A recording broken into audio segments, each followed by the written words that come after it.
नमस्कार, आभार, अभिनंदन, स्वागत आप सभी का 1.25 लाख में। 1.25 लाख में पहला सवाल, निचले स्तरों से आई है शानदार रिकवरी। क्या ये रिकवरी होगी और तेज, जो कि हमने लगाया है थंब। इस बाजार की रिकवरी में क्या बन सकते हैं खरीदार। सवाल नंबर 2, कच्चा तेल $111 के पार, क्या ये बढ़ाएगा बाजार की टेंशन। सवाल नंबर 3, एफआई जो धीरे धीरे करके सही पर पिछले 1-2 दिन में जो खरीदार बन रहे हैं, क्या ये लौटाएगा बाजार में रौनक। और इन सब के बीच में बाजार एक बार हरे निशान में लौटा है। पहला प्रश्न जो है ले, उससे पहले प्रधान सिंह राठौर साहब की टिप्पणी आई है, ईस्ट और west, Ravi sir is the best. तो ये भाई साहब कह रहे हैं, प्रधान जी बहुत शानदार।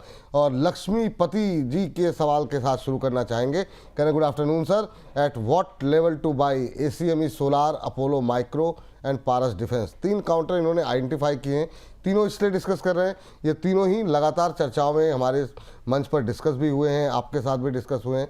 तो ACME सोलार पर से पहले शुरुआत करना चाहेंगे। नई खरीदारी के लिए कौन से लेवल आप सजेस्ट करेंगे। आज 1% नीचे 273 का लेवल कैसा लग रहा है आपको। देखिए विपुल जी, इस समय अगर ACM सोलार को देखते हैं तो क्लियर है कि ये तो बाय नहीं बनता है। और आप वैसे भी लक्ष्मीपति हैं तो लक्ष्मी को बचा कर रखिए और किसी और को मत देने की कोशिश करिए। और ऐसे हालात अगर बनने हैं तो मुझे लगता है कि ये स्टॉक अभी करेक्ट होकर ₹250 तक आ सकता है। तो ये फिलहाल अभी बाय के लिए नहीं है। और मुझे ऐसा लगता है, मैं बहुत बेस थीम आप लोगों को बता देता हूं कि आप लोग सही क्वेश्चन इसलिए पूछिए क्योंकि ओवरऑल मार्केट में गिरावट का ट्रेंड है। तो आज आपका सही सवाल यही हो सकता है, देखिए मैं तो सिर्फ हेल्प कर सकता हूं कि आज आपको कौन से स्टॉक से एग्जिट होना है, किस स्टॉक पे अभी थोड़ा कम गिरावट होगी, और बढ़त की तो उम्मीद ही मत रखिए। तो ये थीम पे चलिए मार्केट को, तो आपको ज्यादा इजी होगा। क्योंकि ओवरऑल सेंटिमेंट यहां पर पुअर है। हम और आप जब तक बात करते रहे 24,000 से मार्केट फिसल कर 23,600 आ चुका। अब जब बात करते रहेंगे धीरे से मार्केट 23,300 फिसल जाएगा। और बहुत ज्यादा मोमेंटम अगर देखा तो 22,800 भी मार्केट फिसल ही जाएगा। तो बात इस चीज की हो कि कहां पर बचेंगे और कहां पर फंसेंगे। ठीक, अब इन्होंने जो 2-3 शेयर बताए थे सर, अपोलो माइक्रो, ये बहुत लोगों के पोर्टफोलियो में होगा भी, तो दोनों तरीके से पूछ लेते हैं सवाल। जिनके पास है वो क्या करें अपोलो माइक्रो में, और जो ये एंट्री लेवल जानना चाह रहे हैं फ्रेश एंट्री के लिए, उनके लिए क्या सलाह रहेगी। बिल्कुल, मैं कहूँगा एक बार को इसका भी चार्ट लेकर अगर आप आएंगे तो आप ये पाएंगे कि कॉन्फिडेंस यहाँ पर बहुत कम है। और जो करंट लेवल अभी आपको दिख रहे हैं, इन लेवल से थोड़ी गिरावट के संकेत बन रहे हैं। गिरावट कितनी आ जाएगी वो मैं बताता हूँ, 255 के आसपास तक ये रेट आ सकते हैं। Just wait and watch, don't add, wait for, be patience, थोड़ा यहाँ पर होल्ड करके रखिए। तो तीसरा स्टॉक आपका था पारस डिफेंस, आई होप। जी, पारस डिफेंस जी। पारस डिफेंस को भी एक बार को अगर आप देखेंगे तो आप पाएंगे कि इसमें भी थोड़ी प्रॉफिट बुकिंग यहाँ पर हावी हो रही है। और इस वीक अभी फिलहाल तो मुझे नहीं लगता कि यहाँ पर बाय के संकेत दिखाई दे रहे हैं। Wait for some more correction till 680, 680 का लेवल आना ही है। तो क्यों फिर बाय करना है। Just wait and watch, don't buy current market price और don't buy at 700, wait for 680 levels. Risk reward में इतना बढ़िया विपुल जी ये चल रहा है, मैं समझता हूं कि मैं तो इसका खुद फैन हो गया हूं। और इसलिए क्योंकि आपको याद होगा हमने आपके प्लेटफॉर्म पर पिछली गिरावट में ₹625 और ₹35 के बीच इसको बाय दिया था।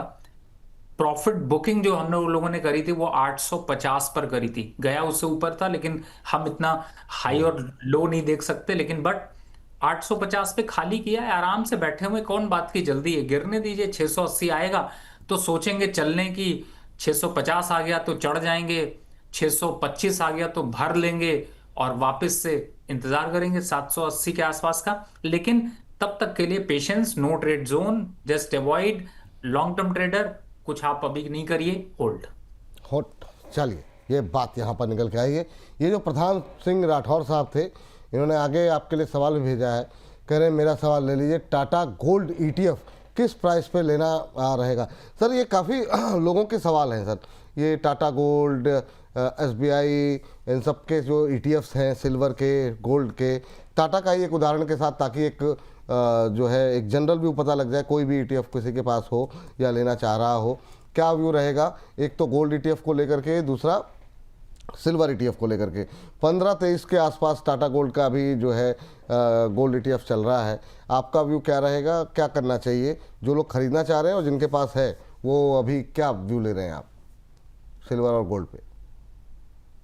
विपुल जी, एक आपका टेस्ट लेने वाला हूं मैं। रहने दीजिए सर। अच्छा, ले लीजिए जी सर। आपको पता है इस स्टॉक के बारे में कोई कभी जानता भी नहीं था, कभी किसी पे डिस्कशन नहीं हुई है, और इस स्टॉक का सबसे पहला डिस्कशन किसने किया है? सर मुझे लगता है आप ही ने से शुरू किया होगा सर। नहीं सर, ये सवाल आपने पूछा था और जब आप पुरानी संस्था में थे, हाँ बिल्कुल बिल्कुल। और उस समय ये प्राइस चल रहा था 7 रुपए 50 पैसे। तो हाँ सर, मतलब या क्या खाते हैं सर आप, मतलब इतनी याददाश्त आपकी तेज रहती है जी। विपुल जी, बात याददाश्त की नहीं है, बात यह है कि आपने ना, मैं आपको सारा क्रेडिट आज इसलिए देना चाहता हूं, इसलिए मैंने नहीं नहीं सर, दिया। या क्रेडिट मैं आपका आपको नहीं। इसलिए बताता हूं क्योंकि इस स्टॉक को मैं भी कभी ट्रेड नहीं करता था, लेकिन आपने अपनी पुरानी संस्था पे इस स्टॉक को पूछा था, और उसके बाद 7 रुपए 50 पैसे से लेके, मैं ये नहीं कहूंगा कि उस टाइम पर ऐसा था, लेकिन हाँ 8 रुपए 7 रुपए ये हमने बाय का कॉल दिया था। और आज जब मैं 15 रुपए देख रहा हूं तो मैं वापस से हैरान हो गया हूं। और सबसे बड़ी बात है, मैंने ये सवाल ये इसलिए इस पे R&D करी थी क्योंकि 7 रुपए में क्या गोल्ड खरीदा जा सकता है, ये सबसे बड़ा सवाल है। और सबसे बड़ा सवाल है, क्या 15 रुपए में गोल्ड खरीदा जा सकता है? खरीदा जा सकता है, ये खरीद लीजिए। बिल्कुल। अब आते हैं कि लॉन्ग टर्म ट्रेड के हिसाब से, आपके सवाल थे कि सिल्वर ETF लें, गोल्ड ETF लें। देखिए, दो ऑप्शन आपके पास गोल्ड के इस समय सबसे बेहतरीन है। पहला, एक तो जो आपने टाटा गोल्ड की बात की, कहां खरीदना चाहिए सर? 13 रुपए के या 14 रुपए आ जाता है तो खरीद लीजिए। और 14 रुपए एक ऐसा प्राइस है जिससे कि आप, मैं मतलब एग्जाम्पल जो मुझे याद आ रहे हैं, प्लीज डोंट माइंड, बहुत सी लिमिटेशंस होती हैं। आप कहीं 15 रुपए की कोई वैल्यू नहीं देते ना, तो उस वैल्यू को यहां पर ऐड करते रहिए, ये आपको बहुत बड़ी वैल्यू देगा, टाइम लगेगा। दूसरा, गोल्ड में अगर आज के दिन निवेश करना है और फिजिकल डिलीवरी का आपको झंझट में नहीं जाना ना, तो Tata gold is the best option, लेकिन बट प्राइसेस को ध्यान रखिए। दूसरा ऑप्शन आपको मिलता है सिल्वर बीज और गोल्ड बीज। इनके बारे में मैं इसलिए बोल रहा हूं क्योंकि इनके भी प्राइसेस, सिल्वर का प्राइस कितना, सिल्वर बीज का प्राइस कितना चल रहा है, अगर आप कोई भी आपने जो ऑनलाइन लॉग इन कर रखा हो, जस्ट गो 2,53,000, मतलब 253 रुपए का रेट चल रहा है यूनिट का जी। गोल्ड बीस में देखेंगे तो गोल्ड ETF और गोल्ड बीस दो आपको मिलेंगे। आप टर्मिनल पे सर्च कर लीजिए गोल्ड बीज और गोल्ड ETF। गोल्ड ETF छोड़ दीजिए, वो मुझे उतना अच्छा नहीं लगता, इतना अट्रैक्टिव नहीं लगता। डायरेक्ट गोल्ड के हिसाब से जाएं तो गोल्ड बीज 129 चल रहा है, और उससे भी अच्छा जो मैंने बताया आपको, टाटा गोल्ड 15 रुपए ही है। इन अगर आप गोल्ड और सिल्वर में निवेश की रणनीति बना रहे हैं तो आपकी पहली रणनीति यही होनी चाहिए। आप SIP कर रहे हैं तो भी आपकी रणनीति यहां पर होनी चाहिए। और अगर आप लॉन्ग टर्म के हिसाब से अपने गोल अचीव करना चाहते हैं, गोल्ड का मजा लेना चाहते हैं, तो भी आपकी रणनीति यहां होनी चाहिए। बी प्रिसाइज, अगर प्राइसेस को वॉच कर रहे हैं तो गोल्ड का इस समय जो आज आज आपका गोल्ड का प्राइस है, एक बार को वापस आइए, मैं आपको रिकॉल करा देता हूं। गोल्ड का प्राइस इस समय चल रहा है 1,59,145 MCX गोल्ड है। सिल्वर गोल्ड चल रहा है 2,72,900, मतलब एक तरीके से 7। अब इसको और इन दोनों प्राइसेस को पहली बात है पेन पेपर से नोट कर लीजिए। 15 रुपए 1,59,000 रुपए, 252 रुपए और 2,72,000 रुपए। इसको ऐसे रेशियो बनाइए। गोल्ड जब भी 1,50,000 से 1,45,000 आएगा, टाटा गोल्ड का जो भी प्राइस हो उठाना शुरू कर दीजिए। सिल्वर का 2,72,000 का प्राइस जो MCX का है, जिसे आप टीवी पे भी देखते हैं, आप मार्केट कमेंट्री पे भी देखते हैं, मनी पे देखते हैं, कहीं भी देखते हैं, मनी वाली जो ऐप है उस पे देखते हैं, या फिर आप कहीं पे भी देखते हैं, उस प्राइस को 2,20,30,000 लोअर साइड पे, अपर साइड पे 2,45,000 40,000, ये जब प्राइसेस आ रहे हों तो आप सिल्वर 20 खरीदने से पीछे मत हटिए, गोल्ड 20 खरीदने से पीछे मत हटिए, गोल्ड में टाटा गोल्ड खरीदने से पीछे मत हटिए। आपकी आगे की जिंदगी में जो बेस्ट इन्वेस्टमेंट होगी वो यही कहलाएगी। वाह, बहुत शानदार। तो सोना खरीदने का तरीका जो है वो थोड़ा सा बदलिए। मोटी बात ये है, लेवल्स का ध्यान रखते हुए तमाम चीज़ों को काफ़ी अच्छे से डिटेल में एक्सप्लेन किया है रवि सर ने। तो उस हिसाब से सोना और चांदी में अपनी रणनीति आप बना सकते हैं। चलिए आप देखिए, यह भी अब इंट्राडे हाई पर ही ट्रेड करता है, 15-23, 15-24 के आसपास ट्रेड करता हुआ। चलिए, इस बीच 1100 से ज़्यादा लोग हमारे साथ जुड़े हुए हैं, तो आप सभी दर्शकों का बहुत बहुत धन्यवाद। आप लोगों से हमेशा की तरह एक ही रिक्वेस्ट रहेगी, जितना ज़्यादा हो सके इस कार्यक्रम को और लोगों तक पहुँचाइए। व्हाट्सएप स्टेटस पे लगा सकते हैं आप, इसके अलावा ट्विटर, फेसबुक, जिस भी सोशल मीडिया प्लेटफॉर्म पे आप हैं, इस लिंक को शेयर करें ताकि ज़्यादा से ज़्यादा लोगों तक हम लोग पहुँच सकें। बाकी आप अपने फ्रेंड्स को, फैमिली मेम्बर्स को, ऑफिस के कलीग्स को, सबको लिंक को शेयर कीजिए ताकि ज़्यादा से ज़्यादा लोगों तक हम कार्यक्रम को पहुंचा सकें। चलिए आगे बढ़ते हैं और अगली टिप्पणी लेते हैं। DKD सर की आई है, कह रहे हैं sir I bought 86 shares of BEML, 2275 पे लिया हुआ है सर। और कोचिन शिपयार्ड जिसके के रिजल्ट्स आए हैं प्रेशर में देखने को मिल रहा है, इसके इन्होंने 2230 की खरीद है, थोड़ा सा ऊपर की खरीद है। और ये कह रहे हैं 1 साल से होल्ड करना वो कर रहा हूँ, what to do. This is Deepak Kumar from Patna. Deepak ji का सवाल है, दोनों ही शेयर काफ़ी महंगे लिए हुए हैं, 2275 पे BEML है सर, कोचिन शिपयार्ड भी 2230 की खरीद है, दोनों ही 2200 के ऊपर की खरीद। अभी क्या करना चाहिए सर, क्योंकि काफ़ी लंबा समय हो गया इनको होल्ड करते हुए। देखिए विपुल जी, समस्या इस बात की नहीं है कि इन्होंने 2230 पे खरीदा है।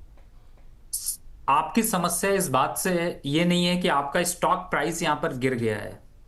आपकी समस्या ये नहीं कि आपने कोई गलत स्टॉक चूज कर लिया है।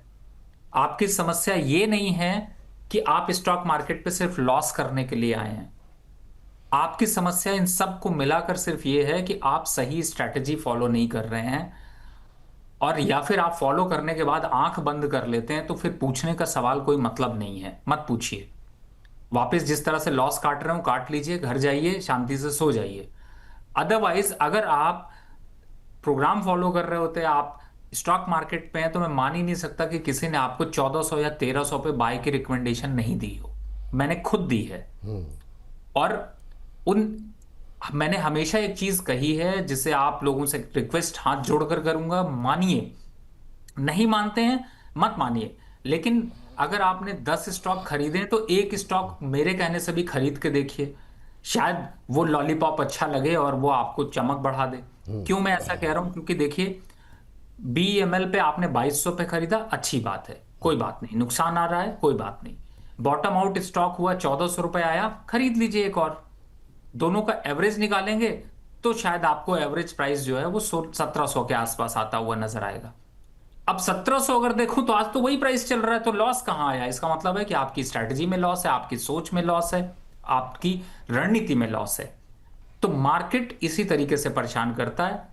अब आज के दिन अभी गिरावट है, गिरावट बढ़ेगी, 1600 1550 तक अभी आएगी।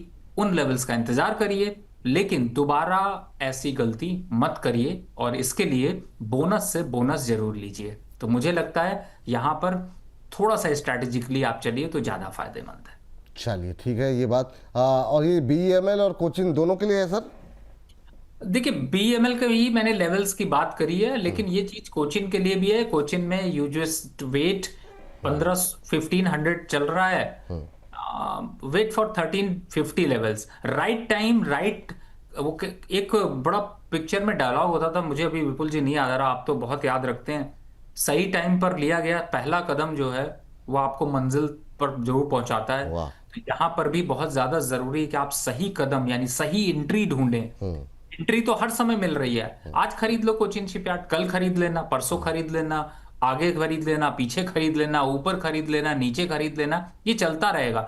लेकिन वो सही कदम क्या है, सही जगह क्या? देखिए इस समय मार्केट पे सब एडवाइस कर रहे हैं, आपको एडवाइस किसकी माननी है ये आपके ऊपर है, लेकिन सही एडवाइस किसकी माननी है ये आपके समझदारी। ये बात है। चलिए आगे बढ़ते हैं। अभी 1300 के आसपास नई एंट्री करने की सलाह यहाँ पर दी जा रही है। इसके अलावा अनीता पवन चहर जी कह रही हैं BEL 385 पे लिया हुआ है, इसके अलावा एक हमारे दर्शक हैं एससीआई को लेकर के सवाल। आज डिफेंस टूटा हुआ है, अच्छा टूटा हुआ है इसलिए लोग ज़्यादा सवाल काफ़ी कर रहे हैं। तो सर ये दो और आ गए हैं सर सवाल आपके लिए। और एक रॉकी राज जी हैं, वो जीआरएससी के बारे में जानना चाह रहे हैं। तीन और शेयर डिस्कस कर लेते हैं डिफेंस के, फिर आगे बढ़ते हैं। पहला अनीता जी का ले लेते हैं, क्योंकि अभी भी ये प्रॉफिट में ही है, 385 पे लिया हुआ है। क्या करें अभी? चला, अच्छा चला, मजबूत शेयर है, अच्छे नतीजे रहे, सब कुछ ठीक है, 425 के आसपास चल रहा है, 385 पे इनकी खरीद है। कहाँ प्रॉफिट बुक करना चाहिए इनको? नज़रिया इन्होंने मुझे लगता है मेंशन किया नहीं है। कह रहे हैं क्या एग्जिट कर लेना चाहिए, प्लीज़ गाइड। विपुल जी, मैं फिर से थोड़ा सा रेफरेंस देना चाहूंगा। देखिए, प्रोग्राम सब चलते रहेंगे, लेकिन आप प्रोग्राम में क्या सीखते हैं, आप क्या समझते हैं, आपको कौन सा प्रोग्राम किस तरीके से आपकी बुद्धि का विकास करता है, खोलता है, और आप कहाँ पर अटेंटिव होते हैं, वो बहुत इंपॉर्टेंट है। तो आज तो मुझे ऐसा लगता है आज मैंने किसी परमानंद भक्त को ही सुना होगा, इसीलिए आज लेक्चर बहुत दे रहा हूं। लेकिन ये लेक्चर में कहीं ना कहीं से सीख है। जैसे मैं आपको बताता हूँ कि मैंने एक स्टडी करी थी और आपके बोनस चैनल पर शेयर करी थी कि उस पे मैंने आर पावर का एग्जांपल दिया था, सुजलॉन का एग्जांपल दिया था, जेपी एसोसिएट का एग्जांपल दिया था। और वो एग्जांपल को मैं एक बार रिपीट करना चाहूंगा कि ये सबसे वर्स्ट परफॉर्मिंग एसेट हैं, सबसे वर्स्ट परफॉर्मिंग स्टॉक हैं। लेकिन आपको बताऊं कि अगर पिछले एक साल का रिटर्न देखें तो इन्हीं स्टॉक्स ने इन्हीं प्राइसेस के साथ में आपको 56% के भी रिटर्न दिए हैं, और वापस से जीरो पे खड़े हुए हैं, और वापस से 30% निगेटिव भी खड़े हुए हैं। मतलब कि जो ये सर्किल कंप्लीट हो रहा है ना, ये सर्किल इतना बड़ा है कि इसमें लॉस में भी आप सफर कर गए, प्रॉफिट भी देख लिया और खड़े हो गए अंत में जीरो। यानी ये सर्किल जीरो ले आता है। बात बीईएल की कर लेते हैं। आपको याद होगा विपुल जी कि मैंने हमेशा इसकी एक रेंज बताई है। आपको याद हो, पहले रेंज बताता था 280 की, फिर बताई 380 की, फिर बताई 400 की, फिर बताई 410 की। अब ऊपरी ये हो गई लोअर रेंज, अब आते हैं ऊपर की रेंज 440, फिर 450, फिर 460। अब चल रहा है 425। वेट एंड वॉच, ना एग्जिट करना है ना एंट्री करना है। Wait for the level of 415 to 410, number one पहली रेंज। दूसरी रेंज 400 और 390। इन लेवल्स पर छोड़िए नहीं, इन लेवल पर छोड़िए नहीं, पकड़ कर रखिए। किन लेवल पर छोड़ना है वो याद कर लीजिए, 454, 464, 454, 464। इन लेवल्स पर आए तो रुकिए नहीं, ये रेंज पकड़कर चलिए। साल में 4 बार घूमेगी, और अगर साल भर तक खड़े रहेंगे तो वहीं पे खड़े रहेंगे, जो मैंने भी आपको शून्य का दृष्टि बताया। ये बात बात सही है, समय पे एंट्री समय पे एग्जिट लेते रहेंगे तो 3-4 बार आप एंट्री एग्जिट कर सकते हैं। अदरवाइज लेके भूल जाएंगे तो फिर मतलब एक साल में रिटर्न हो सकता है वहीं का वहीं आपको दिखाई दे। बाजार वोलेटाइल है सर। उसमें एक शेयर था जीआरएससी और एक एससीआई, ये दोनों कवर कर लेते हैं। एससीआई के रिजल्ट्स रहे हैं और रिजल्ट्स के बाद काफ़ी, नहीं रिजल्ट नहीं रहे, माफ़ कीजिएगा, एससीआई को लेकर खबरें थी जिसकी वजह से आज अच्छा मोमेंटम देखने को मिल रहा है। कैसा लग रहा है सर शिपिंग डिफेंस का ये काउंटर? और उसके बाद से जीआरएससी पे आपकी राय जानना चाहेंगे। यूएई में कुछ टाइप्स हुए हैं, उसका फ़ायदा यहाँ पर जी शिपिंग और एससीआई दोनों को मिलता हुआ दिखाई दे रहा है। दोनों ही शेयर अच्छे मोमेंटम में देखने को मिल रहे हैं। दोनों पे ही आपका व्यू, नई एंट्री के लिहाज से जिनके पास है उनके लिए भी? देखिए, फिलहाल तो डिफेंस काउंटर पे है। शिपिंग कॉर्पोरेशन में तो मैं ये कहूंगा कि this is not right level to buy, just book the profit. This sufficient rally हो चुकी है, मस्त प्रॉफिट आ चुका है, 200 का भी बाय है, 250 का भी बाय है। तो कितना बच्चे की जान लोगे, वो एक डायलॉग था पिक्चर का, फिर से याद आ गया। तो वाह। मुझे लगता है कि प्रॉफिट बुक कर लीजिए, ज्यादा दिमाग मत लगाइए। अगर ट्रेलिंग स्टॉप लॉस के साथ चल रहे हैं तो बेस्ट है। ट्रेलिंग स्टॉप लॉस में 320 का ट्रेलिंग स्टॉप लॉस कर लीजिए, उसके नीचे जाए तो सभी से निकल जाइए। दूसरा 20। जो आपने बात करी जीआरएससी की, just wait and watch till to 2300। 2300 के आसपास जब तक नहीं आता तब तक वेट एंड वॉच। बाय किया है तो अब होल्ड ही कर सकते हैं, एग्जिट नहीं राय दूंगा। लेकिन हाँ, ऐड बिल्कुल मत करिएगा 2300 से पहले। और मैं फिर से पिछले प्रोग्राम का रेफरेंस दूंगा। लोग क्लिप्स चलाते हैं, क्लिप चलाने की जरूरत नहीं, पिछले प्रोग्राम आपके लिए ऑनलाइन अवेलेबल है बोनस के चैनल पर। डिफेंस काउंटर लास्ट वीक कहा था कि आपको 5% की गिरावट देंगे। कौन कौन गिरा? MTR टेक आज 6.5% गिरा, पूरे हफ्ते में देखें तो धीरे धीरे करते हुए 8% गिर गया। Cochin shipyard 6.5%, GRSC 5%, axis केड 4%, idea forge 3.5%, data pattern 3.5%, DCX India 5%, astro micro 3.5%, BEML आज के दिन 2.5%, मैसडॉक 2.5%, BDL 2.5%, HAL 2.5%, अपोलो जिसकी अभी हम बात कर रहे थे 2%। बढ़ने वाले ढूंढने पे भी नहीं मिलेंगे। जी और अभी भी 5% की गिरावट करंट लेवल से बची है। Wait for good level to enter. चलिए ठीक। मोनिका जी हमारे साथ जुड़ चुके हैं, फोन लाइन पे है। मोनिका जी को नमस्कार। नमस्ते sir, good afternoon. Very good afternoon Monica ji. पहले तो माफ़ी चाहेंगे, आपको थोड़ा इंतज़ार करना पड़ा। कहाँ से हैं मोनिका जी आप? मैं जबलपुर MP से। जबलपुर से हैं, बहुत अच्छी बात। अब तो वहाँ पर भी मैम काफ़ी ज़्यादा गर्मी पड़ रही होगी। गर्मी तो बहुत ज्यादा है सर, सब हाँ जगह गर्मी बहुत ज्यादा है। हाँ, इस समय हीट वेव वगैरह काफ़ी चल रही है, तो थोड़ा सा अपने आप को आप लोग बचा करके चलिए और अपने परिवार के और सभी को लोगों को बचा करके चलिए। हाँ, कैसे याद किया मैम? कैसे, क्या सवाल है आपका और कैसे लग रहे हैं प्रोग्राम आपको? सर बहुत ही अच्छा, ये मेरा तीसरा बार कनेक्ट हुआ है कॉल शायद। बहुत जी, और मुझे तो प्रोग्राम बहुत अच्छे लगते हैं, मैं देखती हूँ इसलिए कनेक्ट कर पाती हूँ शायद थैंक यू मैम, आपसे। Thank you thank you. क्या सवाल है Yes. आज का जी? सर मेरा क्वेश्चन ग्लैंड फार्मा पे है हम्म और इस पे मैंने 2100 पे आज ही लिया है इसे, हम्म और आगे का व्यू जानना चाह रहे हैं इस पे। चलिए, 2100 पे लिया है तो आपने मतलब क्या ट्रेडिंग के लिए लिया होगा? यस सर, ठीक स्विंग है। ट्रेड के लिए। स्विंग ट्रेड के लिए 2100 पे लिया है। 38 कंसर्न इसलिए था सर क्योंकि ये मैंने अपने मन से ले लिया था, वाह इसलिए मैंने पूछा क्वेश्चन। वाह वाह वाह, तब तो बड़ी अच्छी बात है कि अब आपके तीर भी निशाने पे लग रहे हैं, बाजार की समझ आ रही है। प्रोग्राम देखते हैं उस हिसाब से स्ट्रेटजी बना के वो मैंने नहीं ले नहीं, लिया बहुत था। अच्छी बात है। नतीजे काफ़ी अच्छे रहे, कंपनी के नतीजों का असर ग्लैंड फार्मा में देखने को मिल रहा है और अब 14% हो चुका है। सर क्या व्यू रखना चाहिए? मैम ने अपने एनालिसिस को, रिजल्ट को देख करके, खबरें देख करके ये पोजीशन ली है, स्विंग ट्रेड लिया हुआ है, 38 रुपये मिल रहे हैं, कहाँ पे एग्जिट लेना चाहिए मैम को? देखिए, थैंक यू वेरी मच। पर जो आपने अभी बात कही थी, सबसे पहले वहां पे आते हैं। स्टॉक तो मैं आपसे कहूंगा जब तक हम लोग ये बात कर रहे हैं ना, आप स्टॉक में प्रॉफिट बुक कर लीजिए। देखिए इस समय विपुल जी आपने बिल्कुल सही कहा, बहुत जबरदस्त गर्मी चल रही है। और मुझे ऐसा लगता है कि आप अगर आप अपने स्टूडियो के हाथ भी बाहर निकालेंगे तो वो भी जल जाएगा। वाह वाह वाह वाह। नहीं और सर, हम लोग तो निकलते ही रहते हैं बाहर। हाँ जी सर, लेकिन ठीक है जी सर, क्या करना नहीं, है? निकलते निकलते तो विपुल जी आप बाहर हैं, वो रीजन तो मैं नहीं यहाँ पे शेयर करूंगा, लेकिन हाँ ये है कि इतने ठंडे स्टूडियो में हो जाते हैं कि बाहर निकल के भी बड़ा सुहाना मौसम लगता है, लेकिन वाह, सिर्फ 3 मिनट तक। बहुत शानदार सर, बहुत शानदार। हाँ हाँ, अभी करना क्या है मैम को?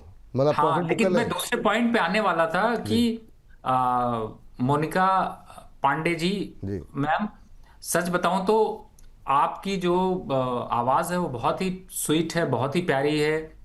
और मुझे ऐसा लगा कि मेरी कोई बहन यहाँ पर बोल रही है, और मैं इसलिए ऐसा कह रहा हूँ क्योंकि जिस गर्मी का माहौल पे बात हो रही है उसमें ठंडक देने वाली आवाज की तरीके से आपकी आवाज है। वाह वाह वाह, बहुत शानदार सर, मैं क्या ही कहूँ जी सर। नहीं बोलिए विपुल जी, आप नहीं बिल्कुल। कुछ नहीं सर, मैं मतलब जो है, आपने इतना बोल दिया, फिर उसके बाद बोलने के लिए कुछ बचता नहीं है। तो बहुत तो शानदार सर। तो अभी के लिए उनको प्रॉफिट बुक कर लीजिए मैम, ये आपके लिए सलाह है। बाकी सर से पूछ लेंगे, अगर कोई कहीं पर नई खरीदारी की सलाह अगर वो देते हैं तो बिल्कुल जो है हम जो है आगे बढ़ते हैं। लेकिन आशीष टोंक जी कह रहे हैं, विपुल सर आप कभी मेरा सवाल नहीं लेते हैं, आज फिर हिम्मत करके पूछा है। आप सवाल ही ऐसे पूछते हैं। आप बताइए, PQIF करके कंपनी है, इस पर इन्होंने सवाल पूछा है, 29 रुपये पे लिया है, 1400 शेयर है, 29 रुपये पे आपने लिया, 19 रुपये पे आ गया, आज भी 8% डाउन है। इसके बारे में रिसर्च मतलब जो है करने के लिए रवि सर को ढूंढना पड़ेगा। Polo Queen industrial and fintech company, sir आप इस पर क्या टिप्पणी दें? सर ये भी पूछ लीजिए कहीं ये प्रमोटर तो नहीं है इसके। अब क्या ही बोला जाए सर, मतलब अब इतने अच्छे अच्छे शेयर नहीं चल रहे, बाजार में वॉलेटिलिटी है। आप पोलो क्वीन लेके बैठे हुए हैं, वो भी 1400 शेयर, 14,000 रुपये का लॉस लेकर के बैठे हुए हैं। कोई टिप्पणी करेंगे सर?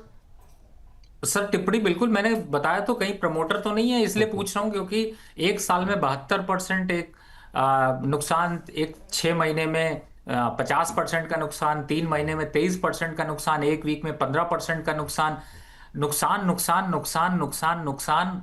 तो फिर सर बाय क्यों किया? और ये सब स्टॉक में कोई लिक्विडिटी नहीं होती सर। जब चलते हैं तो सुनते नहीं, और जब बढ़ते हैं तो मिलते नहीं, और जब गिरते हैं तो आपके पास बोझ बन जाते हैं। सर ये सब स्टॉक पे इन्वेस्ट करने का कोई फायदा नहीं। एक ही राय है, इससे ज्यादा प्यार लेना है तो आइडिया ले लो, 9 रुपए पे क्या बुरा है? या फिर यस बैंक ले लीजिए, वो भी ठीक है। कम से कम इतना बड़ा लॉस तो नहीं देंगे जितना बड़ा लॉस हो रहा है आपको। सर ये जो आपने अभी बात बोली ना, मतलब बहुत लोगों के सवाल थे, मैं सोच रहा था इसको किस लेवल, किस टाइम पे इसको सवाल को पूछूं, और आपके मुखार बिंदु से निकल गई ये बात। तो वोडाफोन के रिजल्ट्स आए, और रिजल्ट्स के बाद अब क्या करना चाहिए। अभी जो है 12-13 रुपये के आसपास चल रहा है, 12 रुपये 74 पैसे पे 1.5% डाउन है वोडाफोन आइडिया में। नतीजों के बाद अब क्या करें। रिजल्ट कंपनी को वन टाइम जो इनकम हुई है उससे कंपनी घाटे से मुनाफे में तो आ गई। अभी क्या करना चाहिए। रैली एक आई है सर बीते कुछ दिनों के अंदर, और बीते एक महीनों में देखें तो 34-35% का रिटर्न रहा है। वोडा में अभी क्या करें। देखिए, समझदार इन्वेस्टर अगर बनना है तो फिर जो आप लोगों ने लोअर लेवल पे खरीदा है, इस लेवल पे प्रॉफिट बुक कर लीजिए। It will hit again 10 rupees 50 पैसा। मुझे लगता है रिटर्न वाइज देखे तो 20% का रिटर्न होता है, बुक करना चाहिए। और वापस से लोगों को फिर से अफवाह फैलाने दीजिए, हवा बनाने दीजिए, तेजी के बड़े बड़े स्टेटमेंट आने दीजिए, फिर खरीद लेंगे जब थोड़ा गिर जाएगा। अभी के लिए प्रॉफिट बुक कर लीजिए। चलिए, अभी के लिए प्रॉफिट बुक कर लीजिए। अभी नई खरीदारी करने की सलाह रवि जी की तरफ से नहीं है। अतुल सोम जी हैं, आइडिया फोर्स टेक्नोलॉजी 306 शेयर 406 के भाव में है, क्या ये लॉन्ग टर्म रख सकते हैं या प्रॉफिट बुक कर लेना चाहिए? ट्रेलिंग स्टॉप लॉस बता दीजिए सर। तो अतुल सोम जी जो है सर, बड़ा सही टाइम पे एंट्री ली इन्होंने। 406 पे लिया है, 800 के आसपास का भाव है। अभी चूँकि डिफेंस टूट रहा है जो 3.5% ये भी डाउन है। अब ये जानना चाह रहे हैं इसको लॉन्ग टर्म के लिए रख सकते हैं क्या? देखिए, एक आइडिया जो बदल दे दुनिया और एक आइडिया जो इज्जत लूट ले, दोनों ही बराबर है यहाँ पे। अब आइडिया फोर्स देखिए तो आपको फोर्स के साथ ऊपर ले जा रहा है, डबल रिटर्न दे रहा है। लॉक मत करिए, अभी चलने दीजिए, 950 के आसपास तक आने दीजिए। आता है तो सोचेंगे। लोअर साइड पे जो आपने बोला ट्रेलिंग स्टॉप लॉस 695। 695।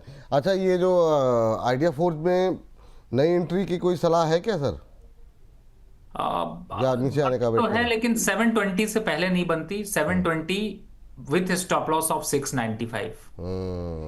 ठीक, ये बात यहाँ पर आइडिया फोर्स पे निकल करके आई है। और इस बीच से चलते हैं सर, एक जरा सुजलॉन भी देख लीजिए।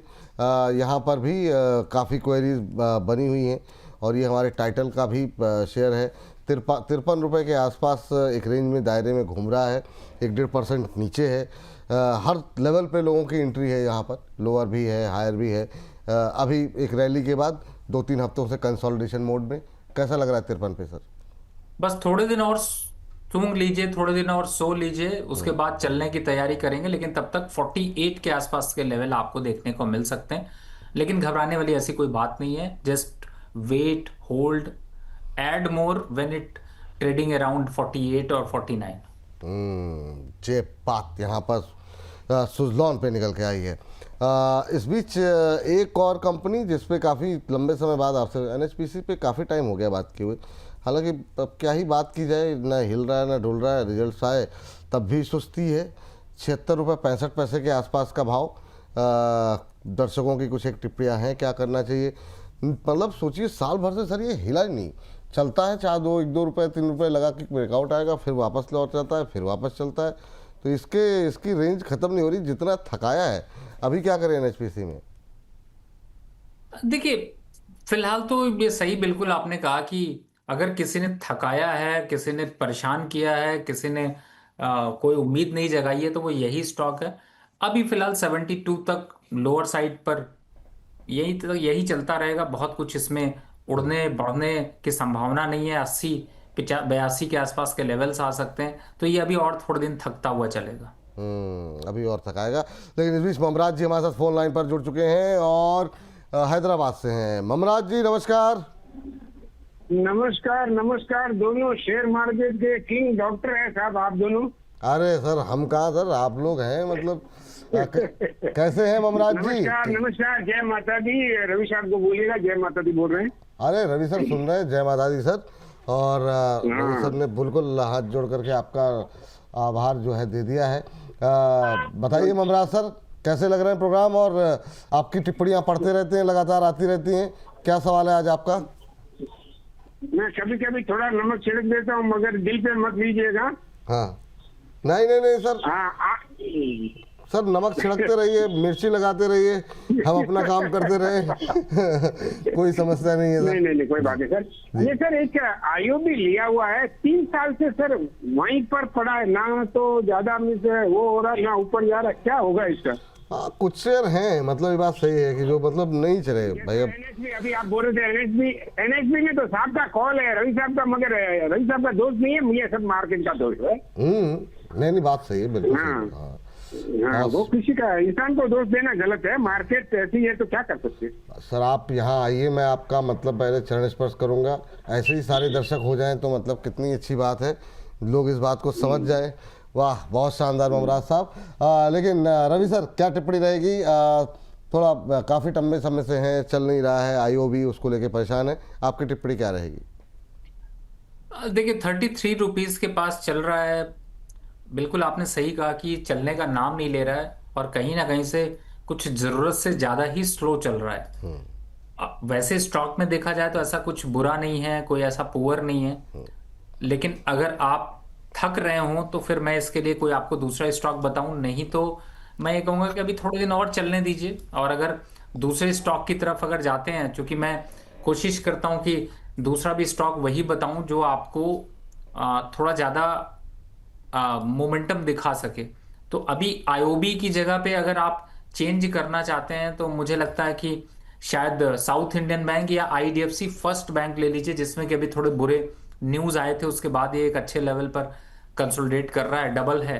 वहां पर अगर स्विच कर लेंगे तो आपके लिए ज्यादा अच्छा है। नहीं तो अदरवाइज अगर आप चाहते हैं कि ये सुस्त चाल में ही चले, थोड़े दिन और फंसा कर रखे, कोई बात नहीं, मैं हैंडल कर लूंगा, तो मेरे हिसाब से बने रहिए। लेकिन अगर थोड़ा हरकत करेंगे तो बरकत हो सकती है। हरकत करेंगे तो बरकत हो सकती है। वाह, बहुत शानदार है सर, आजकल आप भी राइम करके बिल्कुल भयंकर भयंकर अद्भुत। अरिंदम दास जी ने धनराशि भेजी है हमें और कह रहे हैं सर आई एम अरिंदम दास, और विद्या वायर इन्होंने लिया हुआ है सर 97 पे 1650, 1650 शेयर हैं। कह रहे हैं क्या करूं, प्लीज़ बोलिए, शेयर मार्केट के जीनियस से पूछिए। तो जीनियस सर बताइए क्या करें सर? ये 97 पे लिया हुआ है, 91 92 के आसपास चल रहा है, 5-7 रुपये का इनको नुकसान हो रहा है। अब नज़रिया भाई साहब ने लिखा नहीं अरिंदम जी ने, लेकिन क्या नज़रिया आपका रहेगा? थोड़ी सी दबाव, प्रेशर थोड़ा ज़्यादा है, 5-6% टूट गया, इसीलिए परेशान हुए। नहीं, बिल्कुल सही कह रहे हैं, थोड़ा हायर लेवल पर आपने खरीद लिया है। Put the stop loss of 88 rupees, please note down that stop loss 88 sir, आप नोट करके रख लीजिए। अगर इसके नीचे जाता है तो इस स्टॉक को अलविदा कहना पड़ेगा, नहीं तो ये वापस आपको मिलेगा 60 के पास। लेकिन अगर तब तक ऊपर है तो अभी चलता रहेगा, तो फिर कोई पैनिक नहीं है। लेकिन 88 बेस स्टॉप लॉस डाल के छोड़ दीजिए। चलिए ठीक। ड्राइव जोन ऑफिशियल के नाम से आईडी बनाई हुई है और कह रहे हैं कि हेलो विपुल जी, मैं फर्स्ट टाइम जुड़ा हूँ। मेरे दोस्त विष्णु मॉर्निंग स्टार ने बताया आपके बारे में। मेरे पास के फिनटेक के ऊपर इनका सवाल है, और भी 1-2 लोग हैं पावर स्टॉक को लेके कह रहे हैं क्या करें। पावर स्टॉक सर रेगुलरली हम लोग डिस्कस कर ही रहे हैं, आप कार्यक्रम में आप रेगुलरली बने रहिए, आपको बिल्कुल पावर, डिफेंस, इन सब पे डिटेल में बातचीत होती है। सर 880 पे के फिनटेक लिया हुआ है इन्होंने, और के फिनटेक पे जब बात करें तो सर थोड़ा सा मतलब बाकी भी जो कैपिटल मार्केट से जुड़ी कंपनियां हैं, जैसे BSC हो गया, MCX हो गया, इस पर भी थोड़ी सी नज़र रख लेते हैं। लेकिन पहले के फिनटेक 880 पे सर ने लिया हुआ है। देखिए इस समय 802 चल रहा है, अभी 780 तक जा सकता है, लेकिन बट मैं ये कहूँगा कि इस स्टॉक को यहाँ पर होल्ड करके रखिए, घबराने की ज़रूरत नहीं। जहाँ तक MCX या बात करें BSC की, BSC में एक बार को चाहे तो प्रॉफिट बुकिंग कर सकते हैं, लेकिन MCX और NSDL इन स्टॉक्स को भी यहाँ पर होल्ड करके रखें। और सर जिनके पास नहीं है MCX रिजल्ट्स के बाद, या फिर के फिनटेक या BSC, इनमें कहीं मतलब इन तीनों चारों में कहीं खरीदारी के मौके हैं, क्योंकि अच्छे रिटर्न दिए इन लोगों ने। अच्छे चले हैं। आपका व्यू पॉइंट क्या है, या ग्रो? नहीं, मेरे हिसाब से अभी आने वाले 2 वीक के लिए यहाँ पर मार्केट में खास तौर से एक्सचेंज रिलेटेड स्टॉक में कोई खरीदारी नहीं करनी चाहिए। थोड़े से रेंज रिवाइज होने दीजिए, उसके बाद खरीदारी के मौके बनेंगे। चलिए, ये बात यहाँ पर 4086 का लेवल BSE पे देखने को मिल रहा है। इंट्राडे हाई पे फिलहाल के लिए ट्रेड करता हुआ धुआंधार रैली देखने को मिली है। चाहे तो प्रॉफिट आप बुक कर लें, काफ़ी अच्छा रिटर्न यहाँ पर ऑलरेडी आ चुका है उनके लिए जो लोग ट्रेडर हैं। इन्वेस्टर तो बने रहे ना सर BSE में अभी? जी बिल्कुल। जी, चलिए, ये बात है यहाँ पर। और इस बीच चलते हैं अगले दर्शक की टिप्पणी लेने के लिए। हमारे दर्शक एक हैं, वो कह रहे हैं कि सर दीपक फर्टिलाइज़र पे जानना चाह रहे हैं व्यू। अब दीपक फर्टिलाइज़र हो या फिर चंबल फर्टिलाइज़र में 2 दिन के अंदर एक अच्छी रिकवरी रही। अभी क्या व्यू रहेगा सर आपका दीपक को लेकर के और चंबल को लेकर के? देखिए, दीपक जो है वो अभी थोड़ा बुझता हुआ नजर आएगा। 1150 तक के लेवल आ सकते हैं। चंबल घूमने मत जाइएगा, नहीं तो फंस जाएंगे। वहां पे भी एक गिरावट के संकेत दिखाई दे रहे हैं और कम से कम 5% की गिरावट यहाँ पर हो सकती है। फिलहाल फ्रेश बाय करने से दूरी। फ्रेश बाय करने से अभी दोनों जगहों पर दूरी, ये सलाह जो है। गौरव सोनी जी कह रहे हैं ले लो सर सवाल गरीब का भी। सर गौरव जी, आपका सवाल तो साथ में लिख दिया कीजिए, इतना फ्लो तेज होता है ना। अब पहले आपने अगर भेजा भी होगा तो ढूंढना थोड़ा मुश्किल है। लेकिन इस बीच हमारे एक दर्शक हैं कृष्ण सिंह, कह रहे हैं ये इरिडा लिया हुआ है 160 के भाव पर, 100 शेयर ले रखे हैं, क्या करें विपुल सर? पावर में एक रैली रही, रिकवरी रही, इरिडा में भी आई, लेकिन आपकी खरीद का भाव थोड़ा सा और ज़्यादा ऊपर का है। सर अभी क्या करना चाहिए? इंट्राडे लेवल पे तो रिकवरी देखने को मिल रही है, आज के इंट्राडे लो से 126 के आसपास पहुंच रहा है, लेकिन इनकी खरीद का भाव थोड़ा काफ़ी ऊपर का है, 160 के आसपास का है। और अगर हम देखें तो 1 महीने में थोड़ा चला भी था। अभी क्या करना चाहिए? मेरे हिसाब से अभी तो फिलहाल इरिडा में थोड़ी गिरावट हो सकती, 115 के आसपास के लेवल आ सकते हैं, लेकिन मैं ये कहूंगा कि इन लेवल्स पर निकलना नहीं बनता है, इसलिए होल्ड रखिए, कोई पैनिक नहीं है। चलिए, रमा शंकर जी कह रहे हैं विपुल सर कृपा दिखाइए, मेरे ऊपर टाटा पावर 26 में 355 की कॉल ली हुई है 8 रुपये में, अभी क्या करें? अब क्या ही बोला जाए सर। सर ये टाटा पावर का कॉल ऑप्शन ले रखा है, अब 26 पे लिया था, 8 रुपये आ गया, 1/3 रकम तो गई इनकी। रिकवरी के चांसेस हैं क्या? क्योंकि रिजल्ट भी बहुत धमाकेदार नहीं रहे टाटा पावर के। अभी क्या उम्मीदें हैं? लॉन्ग टर्म की तो ठीक है, पर इन्होंने ऑप्शन ट्रेड ले लिया। देखिए, पहली बात है कि अगर ऑप्शन बाय कर रहे हैं तो हमेशा कोशिश करिए कि उस हिसाब से आपको ट्रेड के बारे में सोचना चाहिए। और आपने अभी जो लिया है, मेरे हिसाब से अभी 18 मई है, अब आप 8 रुपए के लिए इसको काटिए, नहीं चलने दीजिए। अगर थोड़ा पुल बैक आने के चांसेस हुए तो ये थोड़ा बढ़ जाएगा। चलिए, ये बात यहाँ पर निकल करके आई है। आगे बढ़ते हैं और अगली टिप्पणी के लिए जो है चलते हैं, अगले दर्शक का सवाल लेते हैं। और हमारे दर्शक जानना चाह रहे हैं SBI को ले। सर बैंकों को लेकर के अभी आप क्या सजेस्ट कर रहे हैं अपने क्लाइंट्स को, या आपका व्यू पॉइंट क्या है?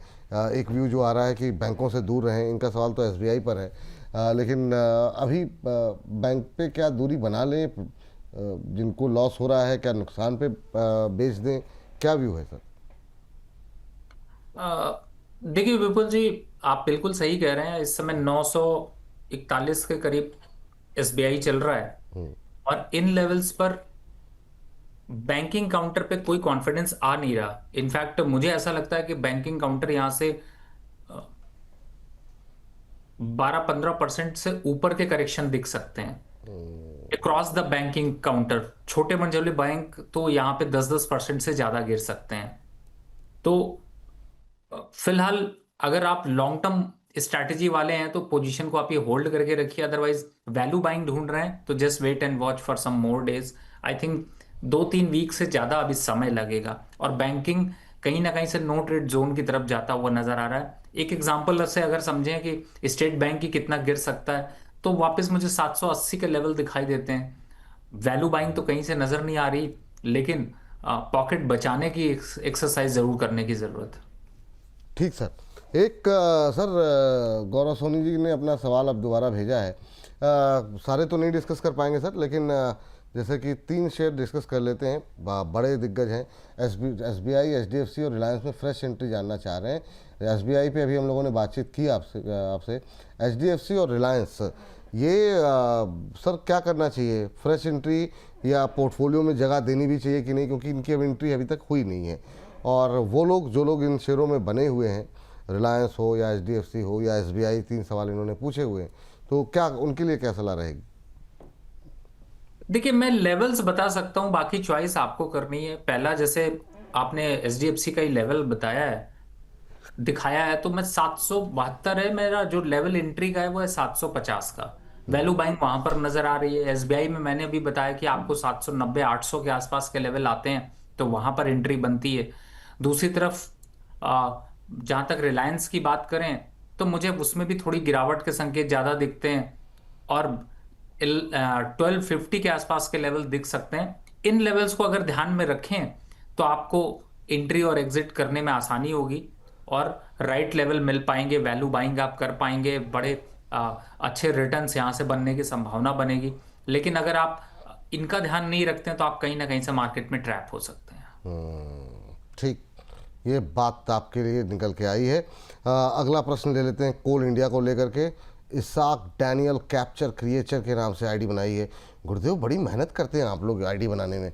कोल इंडिया की में आज की तेज़ी देख करके नीचे क्यों आ गया? और भी लोगों ने कोल इंडिया में पूछा था, एकदम से फिसला है सर कोल इंडिया, और अच्छा मोमेंटम रहा इस पर। एक और जो है इनकी एक कंपनी का IPO, मतलब जो है वो लिस्ट होगी, एक और कंपनी, तो लगातार ये तीसरी कंपनी होगी जो लिस्ट होगी। क्या व्यू है सर अब कोल इंडिया को लेकर के? अभी इंट्राडे लो पे ट्रेड करता हुआ 460 के आसपास, 461 के आसपास नई एंट्री की कोई जगह है क्या? पहला सवाल। दूसरा, जो लोग होल्ड कर रखे हैं उन्हें अभी क्या बने रहना चाहिए? देखिए, अगर पहला जो आपका सवाल है कि एंट्री करनी चाहिए नहीं करनी चाहिए, लेकिन पार्शियल पहला कदम रख सकते हैं। यानी 10-20% स्टॉक खरीदना है तो खरीद लीजिए। 100 रुपए का खरीदना था, 10-20 रुपए का खरीदना है, खरीद लीजिए। वैल्यू वाइज कहें कि अगर आपको 1 लाख का खरीदना था तो 10-15-20 हजार का खरीद लीजिए। रेट को डिवाइड कर दीजिए 440 से 435 के बीच तक, वहां पर वैल्यू बाइंग हो जाएगी। रही बात लॉन्ग टर्म वालों को, होल्ड करके रखिए, इसमें कोई पैनिक है ही नहीं है। 520 का टारगेट आ सकता है, थोड़ा टाइम लगेगा, लेकिन बट होल्ड। चलिए, टाइम लगेगा, लेकिन होल्ड करने की सलाह यहाँ पर निकल के आ रही जिनके पास है। नई एंट्री के लिए क्या बोला सर आपने? मैं सुन नहीं पाया, सॉरी। पहली एंट्री 10% तो करंट लेवल पर है 460 450 पर, लेकिन 100% एंट्री बनती है 430 435 के बीच में। चलिए, ठीक है। तो जो लोग एंट्री के लिए पूछ रहे थे, उम्मीद है उनको भी यहाँ पर जो है सलाह जो है वो मिल गई होगी। चलिए, इस बीच जो है अगली कंपनी पे बातचीत कर लेते हैं, और ये प्रश्न हमको भेजा गया है एक वरुण बेवरेजेस को लेकर के। वरुण बेवरेजेस में सर कोई संभावनाएं हैं क्या खरीदारी की? और ये रोहित जी ने 505 पे लिया हुआ है, 505 पे लेके बैठे हुए हैं, होल्ड करें अभी? देखिए, वरुण बेवरेजेस अगर 505 पे ले रखे हैं तो 480 का स्टॉप लॉस डाल लीजिए, होल्ड करके रखिए। बट हाँ, ये कि फ्रेश खरीदारी मैंने फिर बताया नहीं बनती है। इनफैक्ट अगर आप मोमेंटरी ट्रेड कर रहे हैं तो फिर एक बार को 505 पे खरीदा, 508 9 आ रहा है, बुक कर लीजिए। स्टॉक मार्केट पे इस समय रुकना सेहत को खराब करने के बराबर ही लग रहा है।